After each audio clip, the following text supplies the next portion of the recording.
the record button. My name is Samantha Hall Saladino. I'm the executive director at the Fulton County Historical Society. Welcome to the final installment in our winter virtual program series. We're very excited about tonight's program, but just a couple of housekeeping notes before we start. Please make sure that you are muted. It also helps with your bandwidth if your video is off. So if you're noticing you're having a little bit of a lag and you have your video on, that might help. Our program is going to be a little bit different tonight. Our presenter, Dr. Darling, has been dealing with a lot of winter yuckiness in her house, as have I, and I'm sure many of you have as well.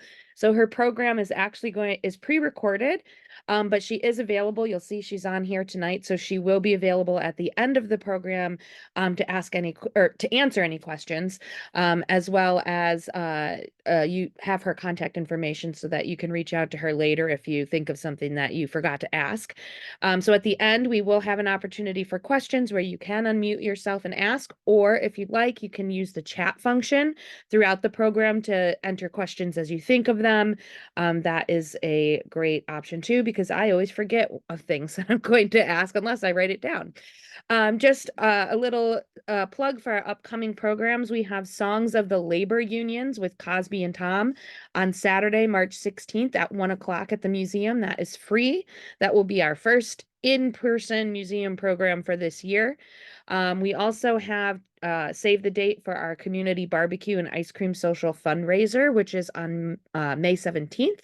We're having barbecue by Sturgis Family Catering. Of course, our Stewart's Make Your Own Sundays. Shayman and Marty are going to be there performing, as well as Stump City Brewing. They're selling beer. Tickets are available now on our website. You can find them at fultoncountyhistoricalsociety.org. This is our biggest fundraiser of the year, so we hope to see you there.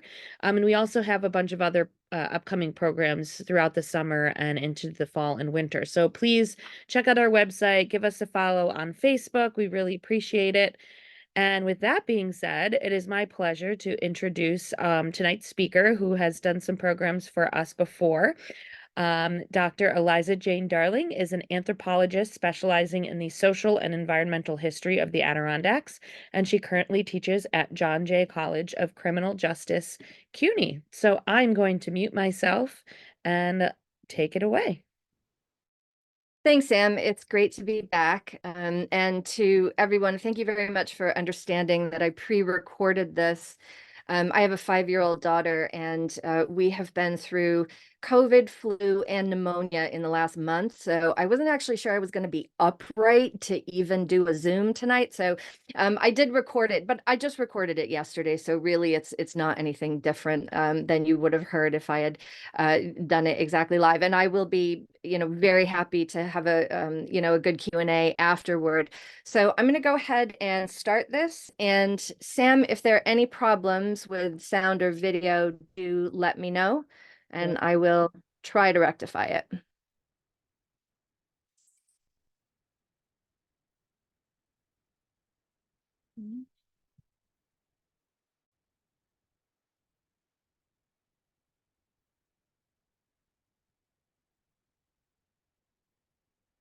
This talk is about two stories. The first is the story of Adirondack housing, and the second is the story of Adirondack history.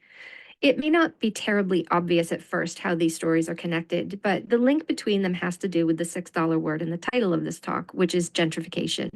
Now, I am going to talk quite a bit about the meaning of this word, but I have to give you fair warning that in order to get to both parts of the story, or indeed to even finish this talk in a reasonable amount of time, I'm going to have to leave out some parts of the story of gentrification for reasons I will explain in just a few slides. For the moment, I'll ask you to think about this talk as a kind of map with fuzzy edges. We'll zoom in and focus on what we can while leaving some parts of the story blank for another day. And just a quick note about the images in this talk. The vast majority of the historical images featured here are courtesy of the Hamilton County Historian's Office. And that general rule only really excludes the very first image, which some of you, I hope, may recognize, and is meaningful rather than just decorative. I will return to that image at the very end and also let you know where I found it. Both parts of this story take place in the Adirondacks, which is a wilderness region in upstate New York in the northeastern United States, where around 130,000 year-round residents are spread out over 6 million acres, or an area roughly the size of Wales. As you can see from the map on the right, which is courtesy of the Adirondack Park Agency, the region is covered by around 100 towns across 12 counties, only 2 of which are located completely inside the park's border, which we call locally the Blue Line. The population density of the park is pretty low, with about 7 people per square mile. Roughly half this land is in private hands, and the other half is public property held in trust by the state of New York. This part is called the Forest Preserve, and these 2 forms of property exist in a sort of patchwork. For those who have never been to the Adirondacks, I will show you the obligatory stunning landscape shot, which is actually a pretty good representation of what this place looks like in the autumn. So, if you will, imagine 6 million acres of this interspersed with a number of picturesque hamlets and villages, none of which have more than a few thousand people in them, and most of which have far, far fewer. It is very buggy in the summer, very snowy in the winter, very bright in the autumn, and few know what it's like during mud season because almost everybody leaves, including the locals, if they can afford it. While there isn't time in this talk to do the history of the region any real justice, suffice to say that, like all of North America, the Adirondack region has been occupied by indigenous, mainly Iroquoian and Algonquian speaking people for the vast majority of its humanized existence, followed by a brief and ongoing 200-year occupation by the descendants of European colonists. Today, the majority of the park's inhabitants are white and English speaking. To the best of our archaeological knowledge, it was the European immigrants who first made permanent settlements in the Adirondacks, while indigenous folk employed the area for hunting and as a travel corridor. I should note, however, that our archaeological knowledge of the Adirondacks is not terribly extensive. The Adirondack landscape is a pretty hostile place for archaeology. That's partly because the soil is very acidic, which is a poor environment for preserving artifacts made of anything more degradable than stone. But it's also because a lot of archaeological discoveries are made by accident when someone is building a shopping mall or laying a road. And that kind of development is exactly the kind of thing that doesn't happen much in a sparsely populated, heavily protected wilderness preserve. So, if some clever archaeology student in the future did discover evidence of a permanent indigenous settlement in the Adirondacks, you would not be able to knock me over with a feather. But given the very different understandings of property and territory exhibited by European colonists and indigenous peoples, it's really a moot point anyway.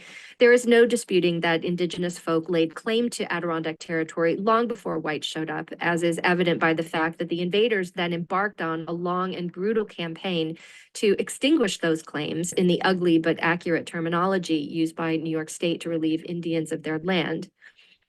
Now, white people began to settle the Adirondacks fairly late, around the time of the American Revolution. And after the war, the mountains were characterized economically by subsistence farming, which is another topic in Adirondack history we know relatively little about, as well as associated extraction.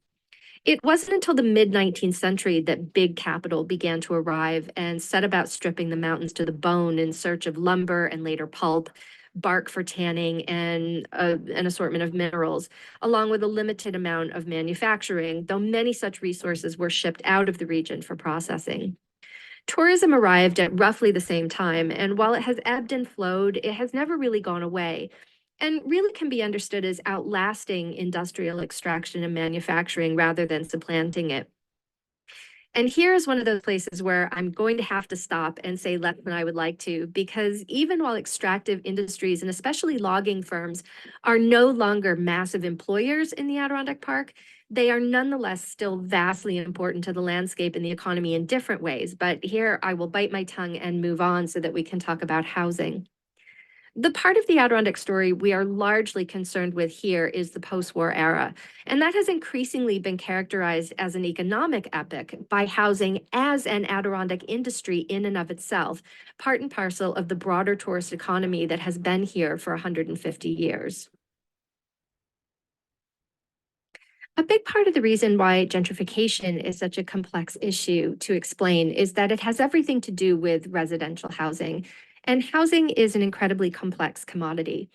In short, building housing is not like making toasters. It is a commodity of commodities, straddling the production of goods and the provision of services, and involving a large number of industries from construction and utilities to the so-called fire industries of finance, insurance, and real estate.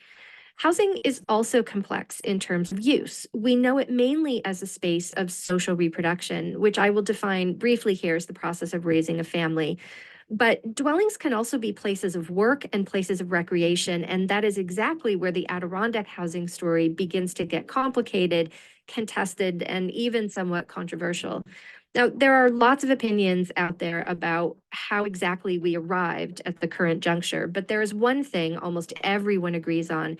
The Adirondacks are experiencing an acute housing crisis. The housing crisis came to the attention of the great and good of the Adirondacks during the COVID crisis, when virus refugees fled the cities, and particularly New York City, and quite literally headed for the hills, where many already had second homes. But COVID was really what brought a long brewing, simmering problem to the boil, rather than constituting anything particularly new. But since that time, housing has fairly dominated the headlines of regional news organs, as you can see from some of the headlines depicted here, all of which appeared in the last couple of years. Unlike almost all the newcomers to this issue, I've been studying the Adirondack housing crisis for over 20 years, and in fact wrote a PhD dissertation on the subject all the way back in the Stone Age of 2004, and published an article on the same topic in a journal by the catchy title Environment and Planning A in 2005. But I was not the only one. For there was another social science student named Heidi Kretzer looking at the same issue in another part of the park around the same time, and publishing a somewhat less theoretical piece in the Adirondack Journal of Environmental Studies in the same year. Now, a recent gathering of self-described Adirondack housing experts inexplicably concluded that the housing crisis began with the subprime blow-up of 2008, and I'm not sure where they got this, but this simply is not true. As early as the 1990s, you can find at least passing references to the term gentrification in some of the scholarly literature on the region, as well as in government documents, including at least one produced by the Adirondack Park Agency, though these were for the most part casual rather than explanatory. But really, the original herald of Adirondack gentrification is far older and comes from an unlikely and absolutely fascinating source, the monumental History of Hamilton County, a book by Stella King and Ted Aber, both previous Hamilton County historians. I want to take a moment to highlight this quote because it is buried within a 1,000 plus page book that a biographical piece on Ted Aber that appeared in the New York Times once noted is longer than the history of the decline and fall of the Roman Empire. But it really is quite prescient for its time. And here's what Aber and King had to say. The era of the big hotel has passed. Today's summer visitor builds or rents his Adirondack camp, provides his own mobile living quarters, or lives under canvas. The number of summer homes continues to grow along the shores of the lakes, placing Adirondack waterfront property at a premium. The summer campsites operated under state auspices gain ever increasing use. Throughout the area, new stores, restaurants, and motels spring into being. The hunting season brings countless sportsmen to the area in numbers that defy the permanent residents' capacity to find quarters. Now, interestingly, this came out around the same time as the person who coined the term gentrification, geographer Ruth Glass, was first beginning to write about the phenomenon in London in the 1960s. Glass noted that working class neighborhoods in London were being upscaled, driving out long-standing inhabitants and replacing them with a wealthier cohort of middle and upper middle class renters. This was the beginning of the academic literature on the phenomenon of gentrification, which has since expanded to include rural as well as urban iterations. But for the most part, the simplest definition of gentrification in the ensuing years has remained the same. So the simple definition of gentrification goes something like this. Gentrification is the displacement of poorer residents by wealthier ones as a neighborhood's housing costs rise. But here's where we run into the problem of complexity, because displacement at the neighborhood scale is really just the most visible manifestation of economic changes taking place at a far broader scale and erupting as a kind of a sea change in the local housing market. Well, we don't have time tonight to go into this in enormous detail. The best way to wrap your head around gentrification is to think of it as a process rather than a thing. This process begins long before its eventual outcome of displacement with a process of disinvestment, as capital flight leaves the built environment of a neighborhood to decay and depreciate. Buildings fall apart and are not repaired and are sometimes even purposefully sabotaged. At a certain point, property prices drop so far that properties can be bought for a song. And gentrification is triggered when exactly that happens. Developers buy up buildings block by block, renovate them, evict the low rent occupants, and replace them with higher paying tenants. The end result is, of course, displacement. This is what is visible at the local scale. It describes what is happening during gentrification, but it doesn't really explain why. To understand underlying causes, we have to zoom out and look at shifts in the broader economy. What Ruth Glass was seeing on the ground in London in the 1960s was the result of deindustrialization. Manufacturers were leaving London, just as they were leaving cities across the Western world in search of more profitable places to build factories. That was the broad context of disinvestment, and residential landlords followed suit as their increasingly unemployed tenants were unable to keep up with the level of rent that had to be sunk into aging buildings to keep them standing.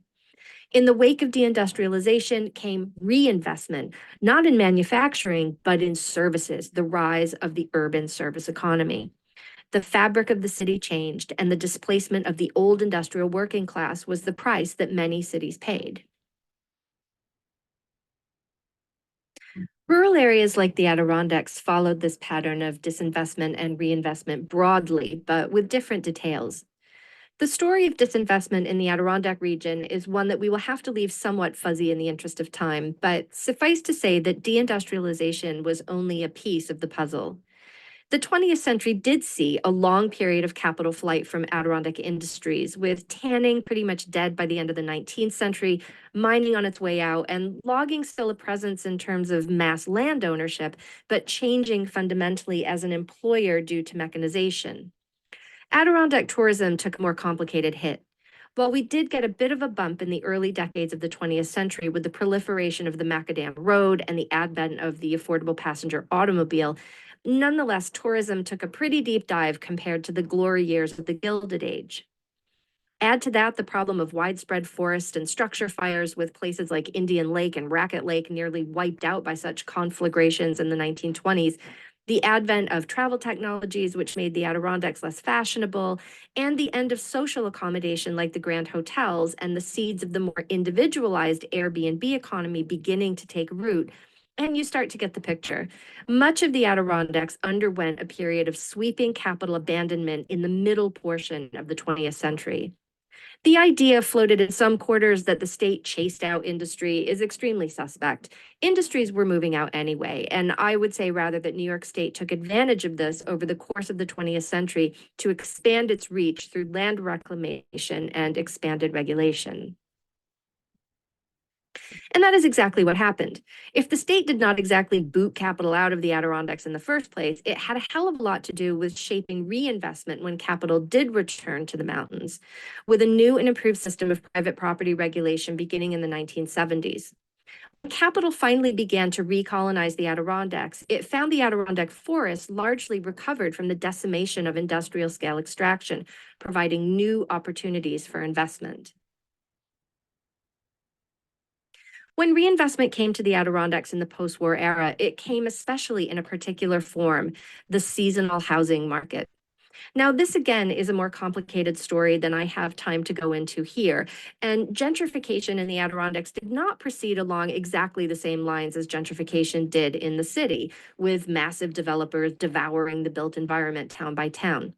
That process would begin to happen later, and in fact is largely unfolding in the present day, so watch this space. Gentrification began rather, as it sometimes does in the city, with the sweat equity of small-scale owners buying up their dream retirement homes and fixing them up bit by bit as weekend retreats until such time as they could remove to them entirely. As the Adirondacks began to grow once again in popularity, landowning locals recognized the chance to make an extra income in a place where income is all too hard to come by, and began renovating or building seasonal homes themselves on their own and nearby properties. And thus was born the now much lamented or celebrated, depending on whether you actually own one, STR or short-term rental, a form of housing which has proliferated as year-round housing has shrunk. No single authority keeps track of the number of STRs across the Adirondack region, but they are certainly growing on Airbnb by the day. And STRs are not the only form of seasonal housing. We also have owner-occupied seasonal housing, which sits empty for most of the year and is only used occasionally by its absentee owners. The astonishing rise to dominance of Airbnb as a profitable concern has brought more and more corporate landlords to the mountains as well. The upshot has been the proliferation of temporary housing and the shrinking of year-round housing, particularly for renters, even while the cost of permanent housing has increased for largely the same reason housing costs have increased across the country in the post-COVID era. What is important to note here is the domino effect. As property tax burdens rise beyond what the local wage market can bear, what landowning locals remain are compelled to monetize their property as best they can in order to keep a foothold here, exacerbating the very problem that threatens to displace the local population in the first place. And what realtors call the highest and best use of these properties is often seasonal rental. As the table above shows, this is a particularly extreme problem in Hamilton County, where more than 60% of the housing stock is now seasonal. To experience this ethnographically, drive around Hamilton County at night in the month of April and count the number of houses with no lights on. Or more acutely, try moving here with only the resources available to you as an Adirondack worker on a precarious seasonal wage. Adirondack workers are, of course, not the only ones to feel the effects of the casualization of the Adirondack landscape. The dearth of local workforce housing also creates a problem for capital, although it is important to note that this is not necessarily a new dilemma for Adirondack capitalists. The Adirondacks have had a seasonal economy since at least the arrival of big industry and big tourism in the latter half of the 19th century, so the temporary housing of workers is not really a new phenomenon. The logging industry in particular was known for importing temporary labor, which was sometimes housed in backwoods lumber camps and sometimes in empty hotels in the off-season, such as Racket Lake House depicted above.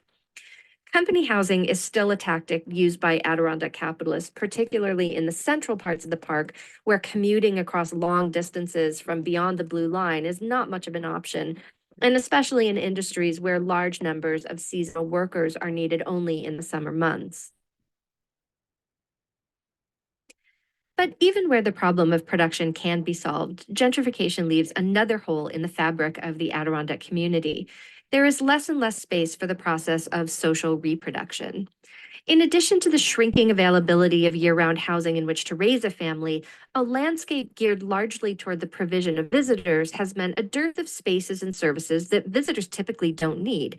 Schools, daycare, year-round grocery stores, maternal and pediatric healthcare, and all the plethora of infrastructure required to raise the next generation of workers. This brings us at long last to the problem of history.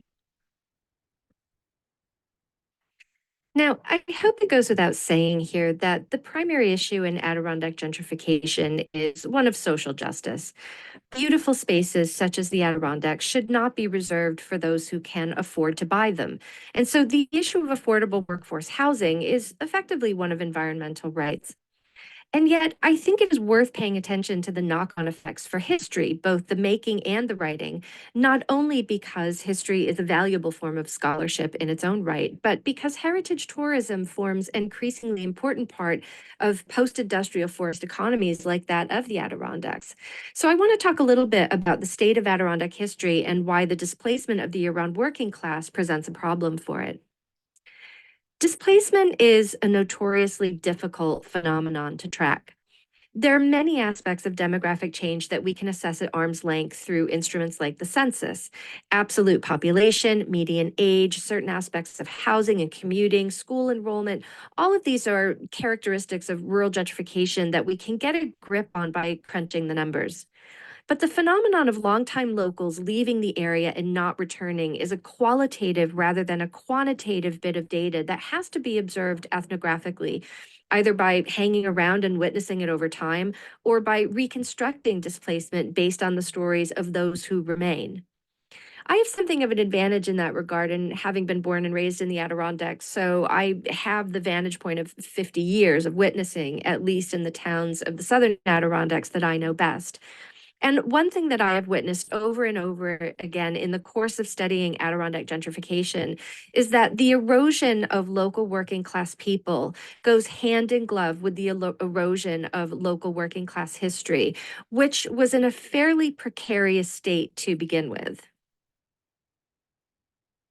So let's begin by talking a little bit about the infrastructure that records, preserves, and interprets Adirondack history, which is a multifaceted industry in its own right. I think we're probably all familiar with large and famous institutions like the Adirondack Museum, now known by its rebranded name, Adirondack Experience, as well as the network of smaller museums which dot the Adirondack landscape at intervals. We are incredibly lucky to have the Adirondack Museum in particular, which, in addition to just having a fabulous and dedicated staff, is able to muster the extensive resources it takes to preserve, accession, and make available often delicate historical artifacts, which is just an extremely expensive business. But the fact of the matter is, one institution, however marvelous, cannot be everywhere and do everything across a 6 million acre region. Fortunately, we have a network of smaller scale historians that many people are not aware of, but should be. New York State is the only state in the Union which requires by law a public historian for every municipal division within its purview. Unfortunately, this is one of those famous diktats which the state of New York mandates but does not fund. And so New York's public history community is woefully under resourced. Nonetheless, local public historians at the town, county, city, and borough level are one of the most valuable resources when it comes to the preservation of working class history. For they are often citizen scholars with deep ties through social reproduction to the community itself. In extremely rural communities like ours, the trust local public historians often enjoy provides access to stories that the local community might not share with more authoritative historians, such as academics and the emissaries of official institutions like museums. They also often exhibit an interest in working class history below the radar of more popular targets for historic preservation.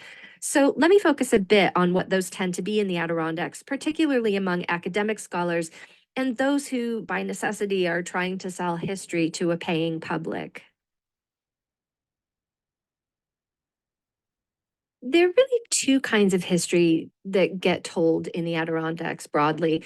The bureaucratic history of the Forest Preserve and the Adirondack Park, an often triumphal narrative of the protective and paternalistic state over the rapacious and rabid capitalist exploiters of the Adirondack landscape, and the social history of the largely poor community of mountaineers who've lived in these hills for some 200 years.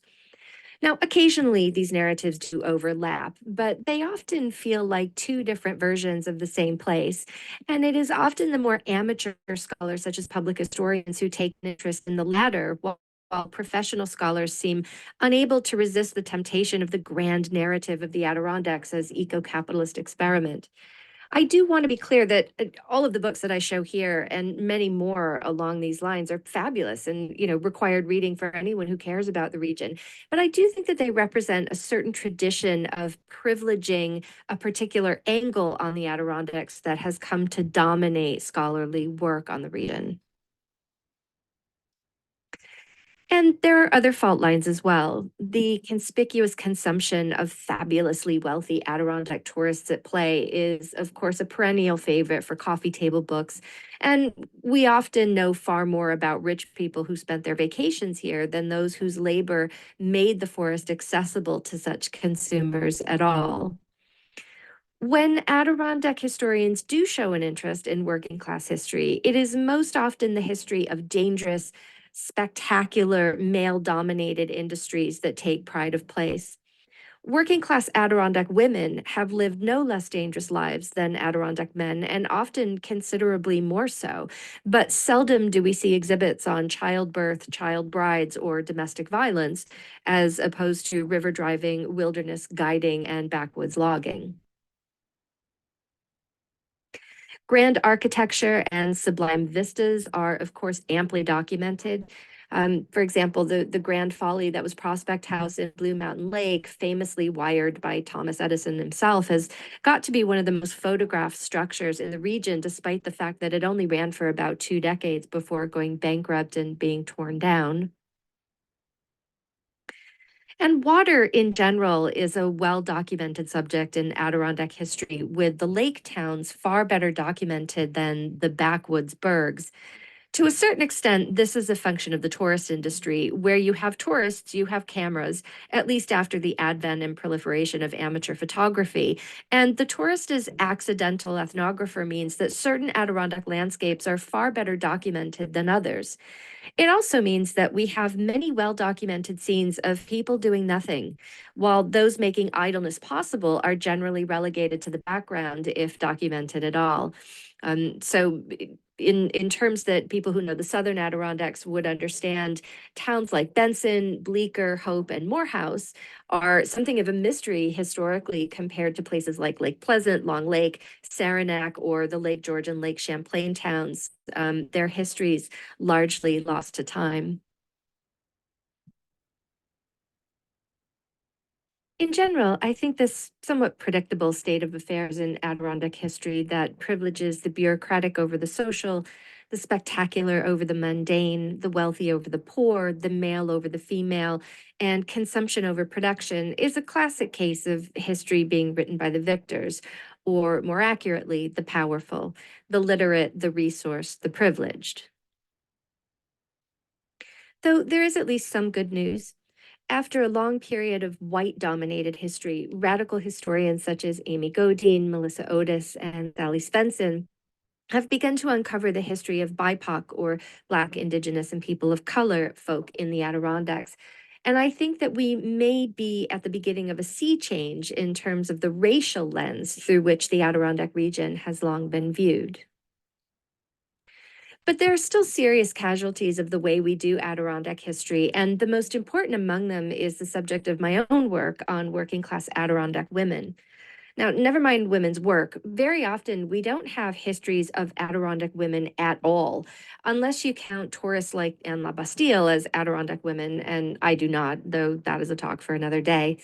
I think one of the consequences of not documenting women's lives is that we often wind up overlooking their oppression and even glorifying their oppressors. Alba Dunning is a classic example. He is a celebrated character in Adirondack history, but by some accounts, including that of Ted Aber, he was really quite the monster. Dunning was born in Pasico in 1816 and died in 1902, along the way becoming among the most famous of the much revered Adirondack guides.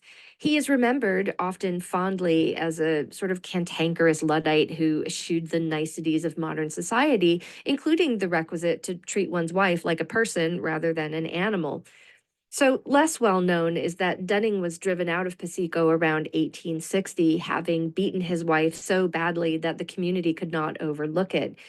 Of the brutalized Ida Ellen Sturgis, we know very little, except that she was the daughter of Aaron Sturgis and Charity Squires, who originally settled Louis Lake, married off to a man 35 years her senior at the age of 14, beaten within an inch of her life, and dead by the age of 19. Whether of a broken skull or a broken spirit, we will never know. While her erstwhile husband remains a celebrated figure, Ida has been relegated, as historian E.P. Thompson once said of the English working class, to the enormous condescension of posterity, one footnote among many in a triumphal narrative of the hardy men who conquered the mountains. Now, I don't want to portray working class Adirondack women as simply the victims of history, but also as its guardians in their frequent role as family genealogists and historians. This rather innocuous picture depicts one of my biggest heroes of Adirondack history, and in all likelihood, someone most people who care about the Adirondacks have never heard of. Her name was Jean Trascos, née Bennett, and she was the granddaughter of the notorious Sarah Bennett of Hope, named by some the Witch of the Adirondacks.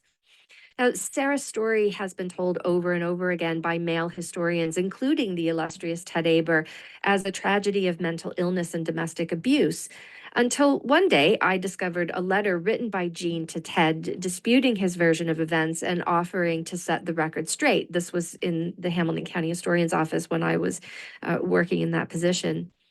Aber seems to have duly ignored Jean's pleas, and so the story stood for decades that Sarah, in the early part of the 20th century, suffered from Munchausen by proxy and held 3 of her children hostage in bed on false pretenses for 2 decades until she was finally arrested and committed to an insane asylum in Utica, where she died.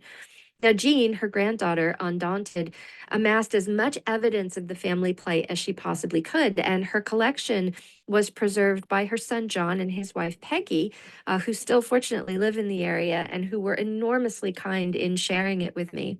And thanks to Jean's work, which went largely unfulfilled in her own lifetime, I was able to write an alternative to the stock narrative of Sarah Bennett, which you can read about in Adirondack Life.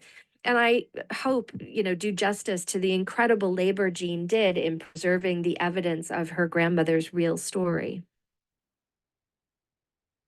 It is often key families who act as repositories of local memory in the Adirondacks that would otherwise be completely forgotten. The Gerard family of Griffin was such a one, with siblings Frank Gerard and Ouida Gerard, both documenting the history of their family and their community in their own particular ways. Ouida, a school teacher turned world traveler, wrote a memoir which she published as Griffin, Ghost Town in the Adirondacks in the 1980s, while her brother Frank, proprietor of the dying hotel established by his father, became something of an amateur archaeologist and documented the community of their birth in an amazing scrapbook full of hand-drawn maps, photographs, and pages of carefully typed prose. The efforts of the Gerard siblings are particularly crucial because Griffin itself, once a major hamlet of some 300 people in the town of Wells, is now gone. Established as a boomtown in the mid-19th century around several sawmills and a giant tannery, the enterprising Gerard family basically bootstrapped their way up the local food chain to become hotel proprietors and farmers, outlasting the brief era of heavy extraction, but in the end themselves succumbing to the bust of wilderness capitalism as Griffin fell slowly into decay with capital abandonment. Today, all that remains of Griffin is a series of foundations and the old Gerard Hotel, which may or may not survive attempts by the current owner to deed the bulk of the remaining private property in Griffin to the state for absorption into the forest preserve. Without the efforts of this Keystone family, much of the history of Griffin would now be lost, swallowed by the landscape whence it was carved. Griffin is not the only part of the Adirondack built environment to be lost. The expansion of the forest preserve across the decades of the 20th century has meant that many once humanized areas of the landscape are now covered by forest. And indeed, it is not uncommon for hikers to stumble across the remains of settlements, lumber camps, mines, mills, farms, and even graves in the middle of what looks from afar to be a pristine wilderness. Indeed, the forest preserve is something akin to a large plein air museum with artifacts discoverable for those who know where to look. This is not atypical of wilderness as a Western project of settler colonialism, which relies upon the lie of empty, uninhabited land to justify its confiscation from prior occupants. But it is a particularly pernicious problem in the Adirondacks, where the so-called forever wild principle governing the preservation of state lands means that there can really be no cohabitation between ecological preservation and historical preservation, the former generally trumping the latter once property passes into the hands of the state. Some Adirondack landscapes that have entered the forest preserve have not only been allowed to go back to seed through benign neglect, but have been actively helped along by New York State's once widespread policy of burning down or bulldozing structures remaining on land acquired by the state. White House, the famous club for sports in the town of Wells, burned by the state in the 1960s, depicted here, is a case in point. Other parts of the Adirondack infrastructure have fallen victim to the long war of attrition between the state of New York and those making proprietary claims they have been unable to prove. The Silver Lake camp of famous Benson guide Daniel Wadsworth, known locally as the Grand Old Man of the Woods, was allegedly burned down around the turn of the century by the state while he was still using it, though apparently not in it at the time, in a successful attempt to evict him from lands he was allegedly squatting.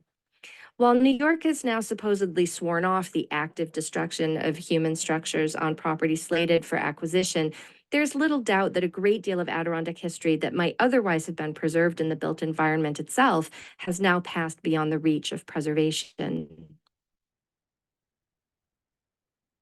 Yet, even those Adirondack spaces specifically slated as memorial sites often struggle to survive in the unforgiving Adirondack climate as they fall into disuse with the exiled descendants who might otherwise see to their upkeep and maintenance.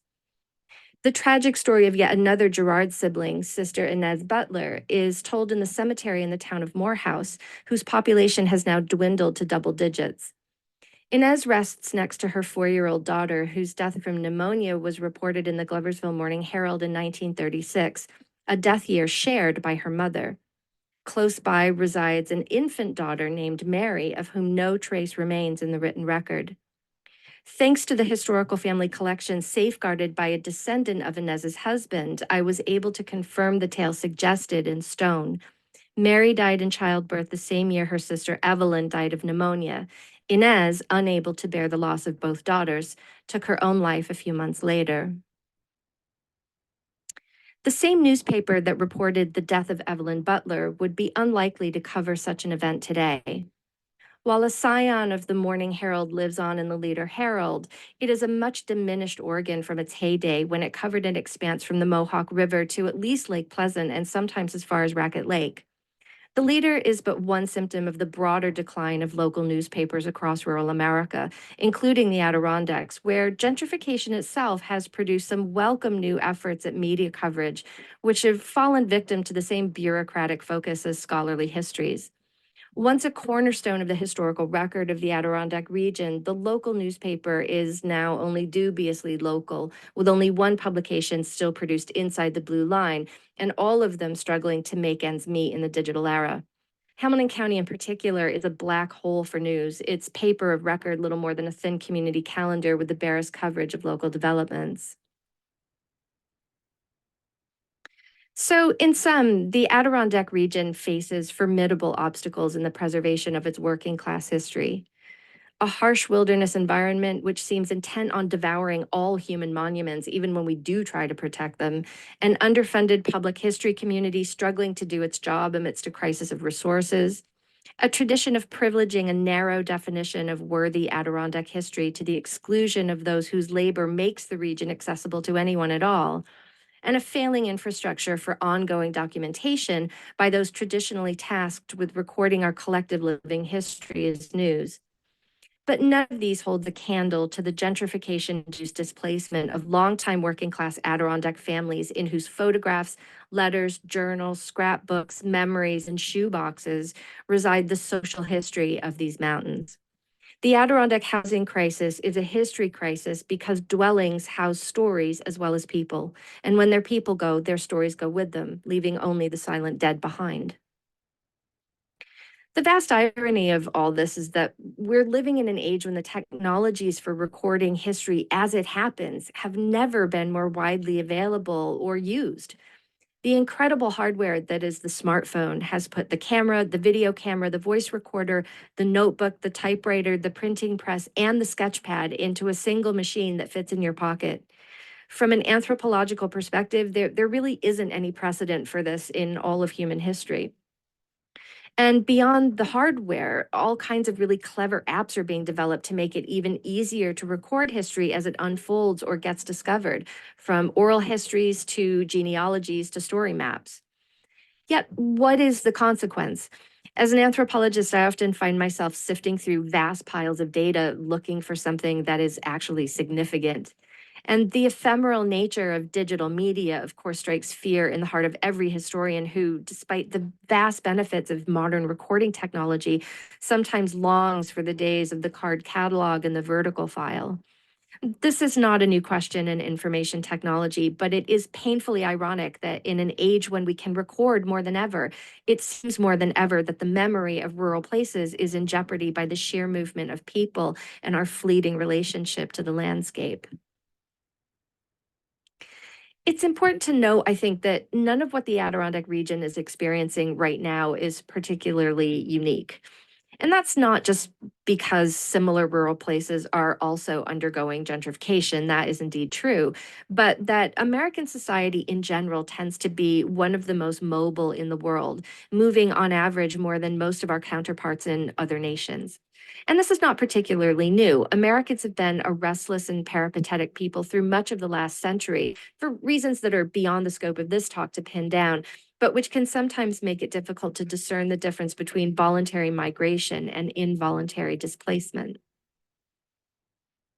Nor are we alone in facing a housing crisis. While some of this crisis is related to the generalization of gentrification as a profitable strategy for capital at loose ends, much of it is tied rather to worsening structural inequality under late capitalism, with wages simply not keeping anything like pace with the rising cost of living, and many of those basic costs, including housing, unlikely to return to what we previously regarded as normal anytime soon. While I hate to be overly pessimistic, I feel pretty strongly that this will likely be the case for housing costs in the Adirondacks. Gentrification, once triggered, almost never reverses, and what action people have taken to stop it or even just mitigate its effects have not historically been terribly successful. Solutions to the Adirondack housing crisis thus far floated tend to be distributive rather than radical, and tend to come in two forms. The first is build more housing, and the second is subsidize the purchase or rental of existing housing through vehicles like community land trusts or housing trusts. Like almost all efforts to redistribute wealth and other resources under capitalism, these are generally akin to turning on the tap in a bathtub with the plug pulled. It probably won't be enough, and it will require constant replenishment in the face of forces moving in the other direction. The more radical solution would be an outright anti gentrification movement demanding housing as a fundamental right. There is no sign of that emerging yet in the Adirondacks. And to be absolutely honest, in over 20 years of studying gentrification as a now global phenomenon, I have never seen one that actually succeeded. I don't have a crystal ball, and I'm reticent to predict the future at such a volatile time in our nation's history, where the population seems to be undergoing something of a geographical reshuffle anyway, for both political and economic reasons. But I will say this much.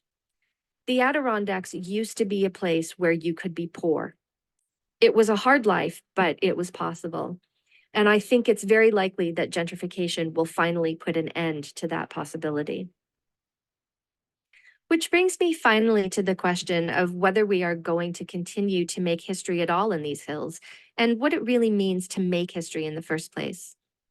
Parts of the Adirondacks have for decades now felt quite suburban as work dried up inside the Blue Line and fringe towns became bedroom communities for commutable urban areas like the Glove Cities or Glens Falls or the Capital District or Plattsburgh, depending on your particular location. But with gentrification now in full swing, the opposite may well happen as the landscape becomes increasingly urbanized, which sounds weird, but I mean in the sense of feeling like a CBD where people commute in to work but do not live or raise families because workers can't afford it. Such spaces often feel somewhat historyless, not in the sense that they don't have a history in their past, but in the sense that they are no longer making history in the present. My work as an anthropologist often feels these days like an act of salvage ethnography, which is what people in my discipline used to call documenting a culture before it dies off. That term was originally applied to the recording of indigenous lifeways before they passed away in the face of colonial extermination. And I'm in no way suggesting that the plight of the largely white Adirondack population is comparable to the genocide of indigenous people. Rather, I invoke it as a more general term for documenting what you can before something changes forever. In 2 decades of studying Adirondack gentrification, this moment feels different. When I began looking at the Adirondack housing crisis around the turn of the millennium, it was mainly confined to the lakefronts and traditional resort towns. Now that it has spread like a plague to drive up ground rent in even the scrubbiest Adirondack backwoods, I get the distinct feeling that we are crossing a sort of point of no return, a threshold after which what was a process of erosion is now an outright landslide, and hence the title and subtitle of this talk. The Adirondack population has long been akin to sand on the beach. A lot of people wash into this place and only a few wind up sticking. More and more people are washing up these days, but it's getting harder and harder to stick if you don't have the money to do so. I'd like to close by returning to the image I used at the beginning of the talk. This is a mid-20th century postcard depicting Sherman's Amusement Park in Caroga Lake, not far from where I grew up in the town of Bleecker. Sherman's opened in 1921 and was still running when I was a kid in the 1970s, though fallen far from its heyday. And I have enormously fond memories of it, as do a lot of locals in the Southern Adirondacks. Recently, something incredible has happened at this site, which has stood empty for many years, the actual amusement park having closed down completely some 20 years ago, leaving nothing but some of the fairground infrastructure. In 2019, the last owner of the park donated it to a group of young musicians now operating under the name Caroga Arts Collective and attempting to revive and revitalize it. And I have to say, it's been absolutely amazing. They've been hosting an annual music festival, a kids' concert series during which they open the old carousel, musician residencies, and a number of other incredible programs that will, in all likelihood, save Sherman's from the scrap heap, which is where it was headed. It will also likely contribute to the gentrification of Caroga Lake, one of the last southern Adirondack towns where you could find some affordable housing, even if it needed a lot of work, thanks to its preponderance of tiny summer camps, long past their prime, but salvageable with the addition of a lot of sweat equity. Gentrification, of course, is not the intention of these folks. Their intent is to do a wonderful thing in a place they clearly love. The lesson here is that gentrification is not a moral, but a structural issue. We should be able to preserve and revive a beautiful old theme park, or protect a forest, or preserve a building without driving anyone from their home. But the economy to which we have apparently consigned ourselves doesn't work that way. Rather, it distorts what are perfectly valid dreams into dystopias of displacement. And even if it is too late to reverse what is happening to the Adirondacks, I hope that the documentation of this living history as it unfolds will serve as a cautionary tale when future generations are trying to figure out how to build an economy on more solid and humane footing. As I mentioned in the talk, I had to leave out a lot of detail about gentrification due to the complexity of the housing commodity and the Adirondack housing crisis more specifically. So if you are interested in finding out more about that side of things, then please check out a pretty accessible series on Adirondack gentrification I published not long ago in New York Almanac, as well as some more general and excellent investigations of the Adirondack housing situation by journalists. Thanks for listening. That was great. Thank you, Eliza. I don't know if you had if you wanted to make any final remarks, or we can open it up to questions. If anybody has any questions, feel free to either unmute yourself or type in the chat. I know there's some Caroga people in here, so.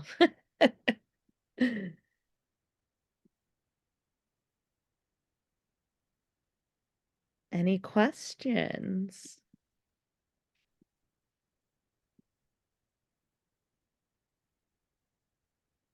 Wow, okay. That was, I hope that was all absolutely clear then. what's that? Okay, I hope that was all absolutely clear then. where's the chat? Oh, someone's talking. I am. Where's Yeah. the chat? I don't see it on here. So at the bottom, at least on my screen, there's a little thing that says, there's 3 little dots that say more. Oh, okay. I'm just wondering, are you going to have this tape so I can forward someone? Yes, so we recorded the presentation. It will be up on our YouTube channel. So once that's ready to go, I'm happy to send everybody a link, and you can Super. access it that way. Okay, thank you. You're welcome.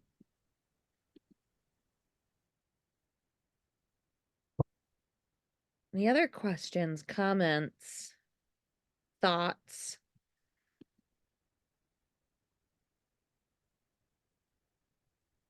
I found it fascinating. Yeah, I mean, the Thank comment. you. It was Yeah, excellent, excellent, because I know people that live up the Long Lake and everything, and I'm just amazed, and by the knowledge. thank you. Yeah, I mean, it's difficult for me to know, to figure out sometimes how much local people are aware of this, this phenomenon that's going on all around them.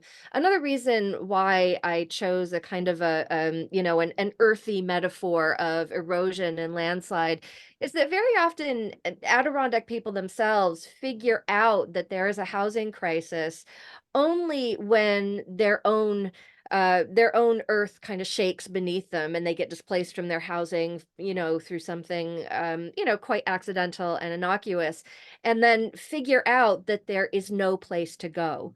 You can't just move across town. You can't just, rent a place for a year while you're looking for another situation, unless, of course, you are able to pony up, anywhere from $500 to $1,000 or even $2,000 a week in the Airbnb economy. So, I think most people are aware, even in the more backwater towns like mine, like Bleecker and Benson, that, there are all these empty houses sitting around. But I think until you are dislodged, literally dislodged from your own housing, it can be difficult to understand exactly how much of the market those things are taking up, and, how little is available when, your own housing situation is kind of shaken out from under you. So I think that more and more people are beginning to understand this, as their children grow up and can't afford to live here. That's, I think quite a big wake up call for a lot of working class folk who may, themselves be, maintaining a foothold on the landscape. But when their kid, tries to, stay in the town where they were born, it's just not possible. Right. Well, thank you. I found it amazing. Thank you very much. Thanks. Yeah, some comments about the size of the homes and the Airbnbs driving up the cost of housing. Um, Yeah, I mean, home size is a really interesting question because, I mean, certainly with, some of the seasonal things that are being built, I mean, they are we're not talking about the little hunting shacks of yore. We're talking about, absolutely massive lodges. Though those kinds of things, of course, have a long history in the Adirondacks as well, in terms of the wealthy at play. But home size has actually become a bit of a problem through inheritance as well, as the American family size in general shrinks and people are winding up inheriting these, sort of massive houses or comparatively bigger houses, which were intended for the raising of much larger families. And now, what do you do with grandma's house? Here it is. The taxes are going up and up and up on it because the land value is going up, the house prices are going up. Nobody can really afford to heat it anymore. It's got insulation that's a little bit iffy. I mean, that's another phenomenon I think that is pushing many owning families to put these things on the Airbnb market because it is one way to cover the cost of those things. So home size is a bit of a tricky issue. It's in some ways it's working against the changing demographics of the American family. We have changed in terms of the number of children we have, but these big old behemoths are still lasting, and they're not really as useful as they used to be for that specific purpose. But you can sure put up a bunch of snowmobilers in one for $2,000 a week. So you can kind of see the push to monetize grandma's house. Anybody else have any questions? Well, we've survived the wind. I was a little bit worried there for a minute. It's pretty bad down here in I Gloversville. wasn't sure. I can Yeah, I'm in understand Benson. you. I got pine cones hitting the roof. Well, thank you very much. This was fantastic. I learned a lot. It sounds like everybody else did as well. And I think this is an important topic to keep an eye on. And hopefully, if there's any updates in the future, you'd be willing to come back and talk to us more about it. But thank you, everybody. As I said, I will send out a link to you all once this video is up on YouTube, probably sometime next week. Please give us a follow on Facebook. And again, special thank you to Eliza for joining us tonight. And even though she's dealing with some not fun stuff in her house right now and illness, we appreciate you. So thank you. All Thanks for having me. right. Good night, everybody. Stay safe out there.